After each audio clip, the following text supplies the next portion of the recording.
Dobro došli, dragi prijatelji i ljubitelji klasičnog brojanja. Ja sam Željko, a vi gledate YouTube kanal Moja brojačnica.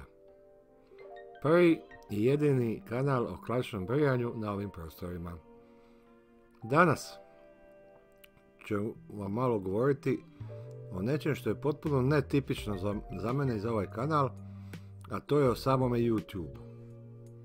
Naime, nedavno sam dobio e-mail, točnije 13. od YouTube-a.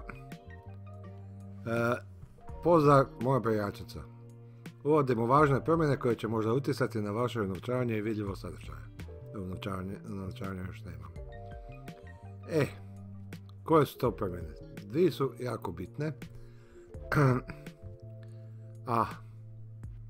Jedna je znači o sadržaju namijenjenoj djeci, a druga je o komercijalno održivim kanalima. Inače, na početku bih rekao da niko na ovim prostorima, na taj čuvenoj balkanskoj sceni nije govorio o ovome. Svi zabijaju poput noja glavu u pijesak i misle da se to njima neće dogoditi.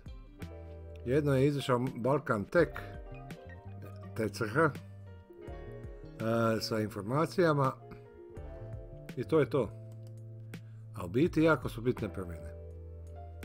Prva promjena, znači ona veća, koja će utjecati na znatno više YouTubera, vi ćete da mene baš i neće, jeste ta da se mora uskladiti sa YouTube, da se mora uskladiti sa pravilima američke FTC, Federal Trade Commission. To bi bilo po naški gospodarska inspekcija ili ne znam točno, ali možda je privredni inspektorat. To bi valjda bilo to.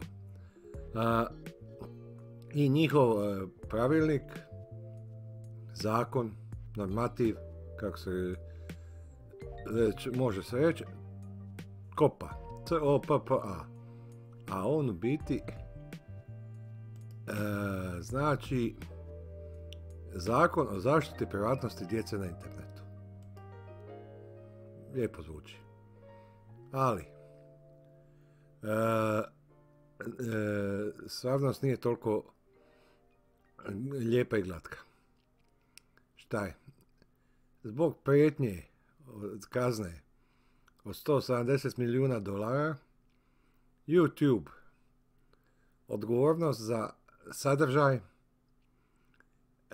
potpuno prebacuje na autore. A oni kao vlasnici kanala, znači vlasnici YouTube-a, koji je, budimo realni, privatna firma, znači oni određuju pravila, određuju kako će reagirati. Znači, oni sebe štite da ih se ne kazni. Šta je u biti značaj te kope? Jeste da se zaštiti djeca i da se zaštiti skupljanje podataka o djeci. Tako da ćete sada u budućnosti, a vjerojatno ste već i primijetili da je u biti krenulo, da za svaki video morate odrediti da li je namijenjen djeci ili nije namijenjen djeci. Ako je namijenjen djeci, gubite puno toga. Gubite monetarizaciju, gubite komentare, gubite preporuke, gubite trending, gubite ove završne ekrane i još dosta toga. Ili možete biti i označiti video da nije namijenjen djeci i vam ostaje sad sve kako jeste. Sad ćete reći pa uvijek ću označiti da nije namijenjen djeci. Problem je u tome, ako ste označili da nije namijenjen djeci, a YouTube ili ta FTC odluči da jeste, kazne su ogromne. Vjerojatno danas ko u ovoj regiji neće to baš ni utjecati, to je ipak američka FTC. Mogu vam blokirati imovinu u Americi ako imate. Ali će jedan od uzroka biti i vjerojatno ukidanje kanala. To YouTube nije naglasio nigdje, ali je logično razmišljanje da oni sebe idu zaštititi. Znači, šta je to? Znači da je kanal, to je video sadržaj, namijenjen djeci. Prema FTC-ovim smjernicama o zakonu KOPA, video zapise smatra usmjerenim na djecu u sljedećim slučajevima. Djeca su primarna publika na temelju čimbenika opisanih u nastavku. Djeca nisu primarna publika, no video zapis je ipak usmjeren na djecu na temelju čimbenika u nastavku. Nastavak. Kad odlučite o tome je li vaš kanal ili video zapis namijenjen djeci, trebate uzeti u obzir različite čimbenike, uključujući sljedeće. Tematiku zapisa. Na primjer, obrazovni sadržaj za predškolce. Jesu li djeca predviđena ili stvarna publika video zapisa? Pojavljuju li se u video zapisu dječji glumci ili modeli? Pojavljuju li se u video zapisu likovi, poznate osobe ili igračke koje privlače djecu, uključujući animirane likove? Je li jezik u video zapisu takav da ga djeca mogu razumjeti? Hajde, dobro. Nije baš jasno, ali kao što će vidjeti, inače nije puno toga jasno. Prikazuje li se u video zapisu aktivnosti koje privlače djecu, primjerice igrokazi, jednostavne pjesme ili igre, odnosno obrazovni sadržaj za mlađu djecu? Uključuje li video zapis pjesme, priče ili stihove za djecu? I zadnje, druge informacije koje mogu pomoći u određivanju publike video zapisa. Na primjer, dokaze iz prakse o publici koja gleda video zapise. Ljudi moji, ovo će biti show. 90% na našoj, ajmo reći, regionalnoj sceni, znači, svi ti kreatora, a prvenstveno ovi najveći, ciljana publika je djeca. A oni mogu govoriti da rade klipove za tinejdžere, ali budemo realni, ciljana publika je djeca do 15 godina. Evo, uzet ću čisto primjer radi dva najveća youtubera na ovim prostorima, Baku Prase i Muđu. Prva stvar kod Bake Prase je njegov logo.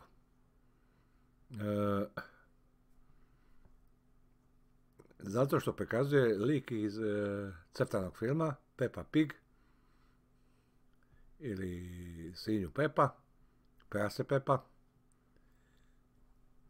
Znači, odmah na početku privlači djecu. Drugo, kod Bake Prase, teme što jesu jest su ipak za malo starije, ne odrasla, ali za, ajmo reći, tinejdžere. Neću o tome kakav mu je kontent i kakav je on penzeter, ali šta. Ali činjenica je da 90% njegovih gledatelja, ta njegova čuvena institucija, su djeca. I naravno, YouTube ima alate gdje se vidi ko najčešće posjećuje, ko najčešće gleda, ko je najčešći pretplatnik toga. To je ovaj zadnja informacija, znači zadnji uvjet, na primjer, dokaze iz prakse o publici koji gleda video zapis.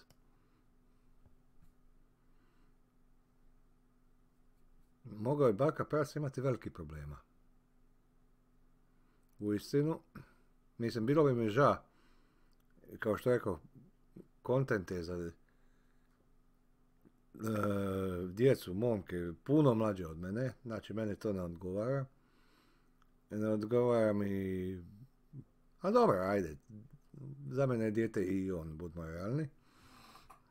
Koga bi mu čača bit. Ali poštujem to što on radi.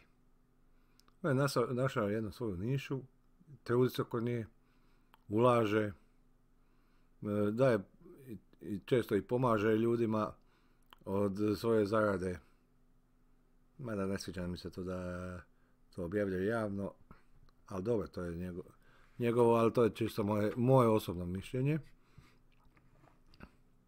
I bilo bi mi uistinu žao da čovjeka koji je zbilja došao do nekoga vrha ove naše scene koja sam dio te scene, ja sam niko i ništa, ali koji je toliko postigao da ga se ugasi. Ali vidjet ćemo. A drugi YouTuber je isto tako mega popularni muđe. On se većinom bavi igricama. To je onaj dio gdje se govori o animiranim karakterima. Šta će isto tako velika većina njegovih pretplatnika su djeca.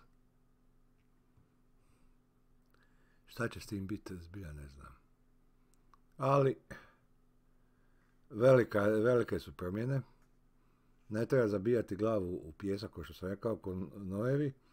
U biti, više se ponašamo ko da je žirafa zabila glavu u pijesak, a ne noj. Tako jednostavno ignoriramo, a ovi uvjeti stupaju jako brzo na snagu. Već od 10. prosinca, ili ti ga decembra, ili ti ga 12. mjeseca. Jer YouTube mora uskladiti svoja pravila sa FTC-om do 1. siječnja, jer kao što sam rekao, slijede mu $170 milijuna kazne.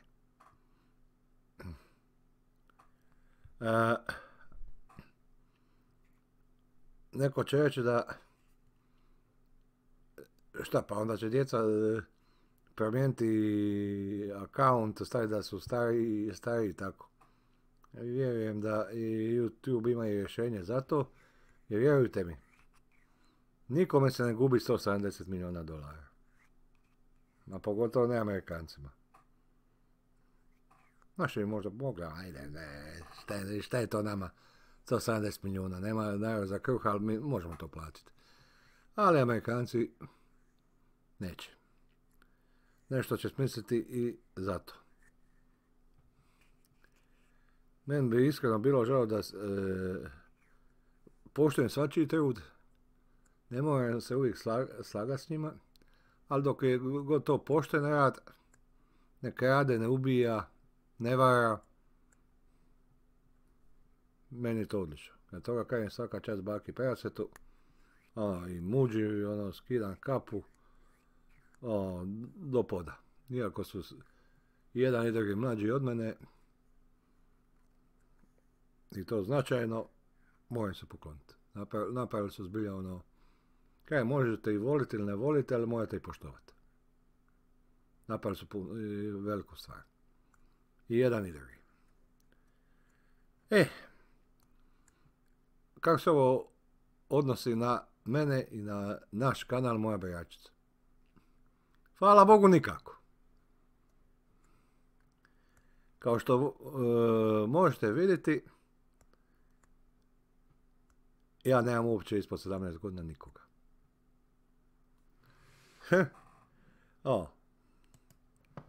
Nije taki kanal. Jednostavno, pazite ljudi moji, ovo je kanal o brijanju. Moguće da ima poneko da se počeo brijati sa 16-17 godina. Ali definitivno ne vjerujem da je iko počeo ranije se brijati. Mislim, ako imate šta za obrijati u tim godinama, onda vjerojatno možete se obrijati gumicom. Ne treba žilet. Evo, možete vidjeti sada ovdje što je prikazano. Od 18 do 24 godine, znači od 13 do 17 nema nikoga, 0. 18 do 24, 24,2%. Od 25 do 34, 47,9%. Njih je najviše. I od 35 do 44 godine, 33,8%. I od 45 do 54 godine imam ja. Eto. Ne, ali nema me ovdje, nigdje ne piše. Evo, znači, 100% svih mojih gledatelja su između 18 i 44. Iako smo mi svi djetinjaci, neko više, neko manje, nismo djeca. Znači, ovo se u biti na mene i kanal Moja Beljatnica ne odnosi. Ovo, ali ima druga stvar, što je isto u tim uvjetima o pružanju usluge, terms of service, jeste naglasak u svakom trenutku da je YouTube vlasnik, znači, usluge i ima sva prava na vaš sadržaj. U jednom dijelu, što je dobro sakriveno, piše da je YouTube može ukinuti kanal ili čak i Google račun ako taj kanal nije komercijalno viable, kako bi se viable prevelo kao komercijalno održiv. Znači, ako njima ne ostvaruje prihode, oni ga mogu ukinuti. Bez obzira na to što ljudi, koliko ljudi se trudili, šta je radili, ako njima ne donosi par, mogu ga ukinuti. To je, znači, to utječe itekako na mene, zato što evo jedan mali kanal, evo nakon 2,5 godine još nisam monetizirao, tako da sam u opasnosti da YouTube ugasi ovaj kanal. Sada, pošto sam to išao koliko toliko pratit, jer me zanima, većina se orijentirala na ovu kopu, znači na sadržaj djeci, jer će to utjecati na puno više YouTubera nego što sam ja, nego na mene.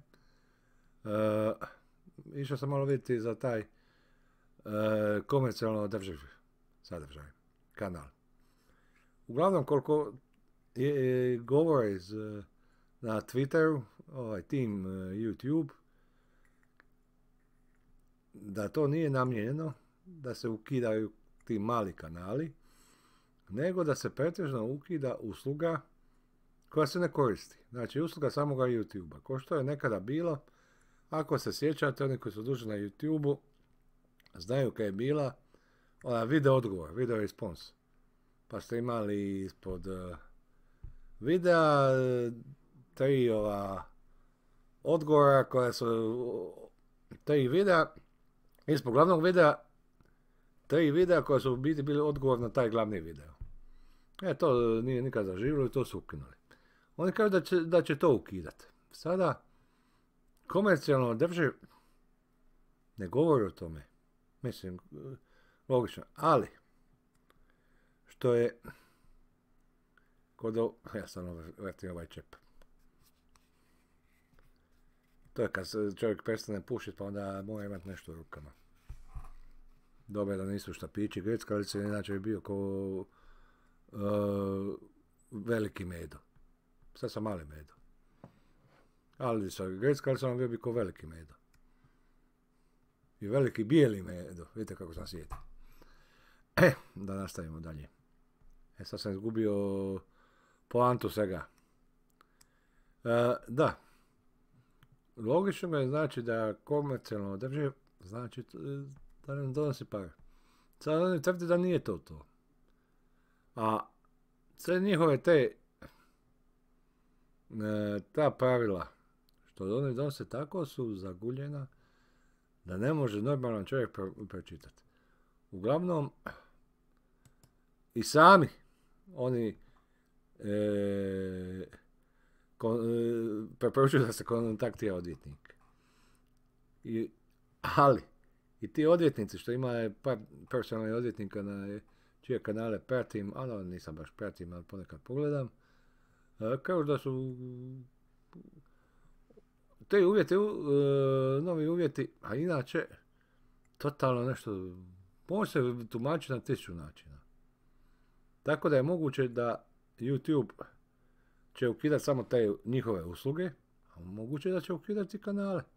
Sve ovisi o njima, oni su privatna firma, samim pristankom na njihova pravila,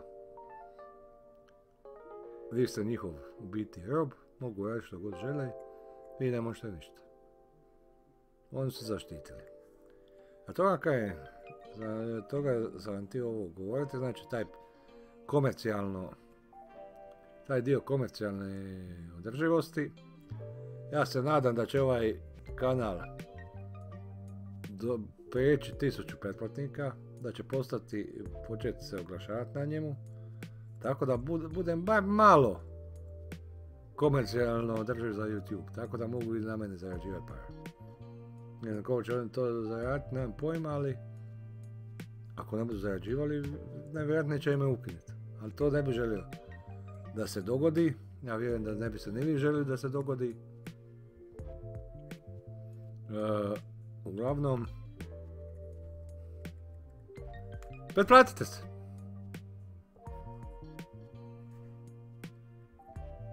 Šerajte ovaj video. Najbolji način za pomoći mi jeste da podijelite video, da ga vide ljudi koji ga inače ne bi vidjeli. I ovaj kanal i sve. Ja bih vam bio uistinu zahvalan jer sviđa mi se ovo. Nema nikakvih para u ovome, ali meni je ovo jednostavno gušt. Učiti ljude nekim novim saznanjima, nekim novim iskustvima. Pomoći ljudima ako mogu. Para od ovoga nikad neće biti, nema šansa da će biti. A ne, htio sam reći, mislim, baka prasa je sam snova što se tiče pretplatnika. Ja ako budem, a neću uopće spominjati, jer uopće nije ovo je smijurja od kanala, budimo realni, sa 870 pretplatnika. Malo sam bolji od potpunog početnika.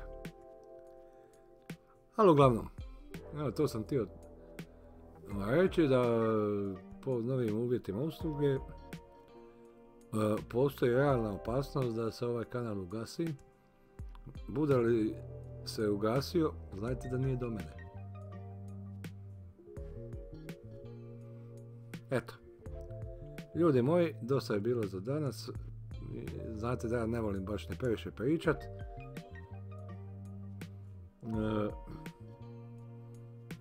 Komentirajte šta mislite inače o tim promjenama. Šta mislite, hoće ugasiti moju beračnicu?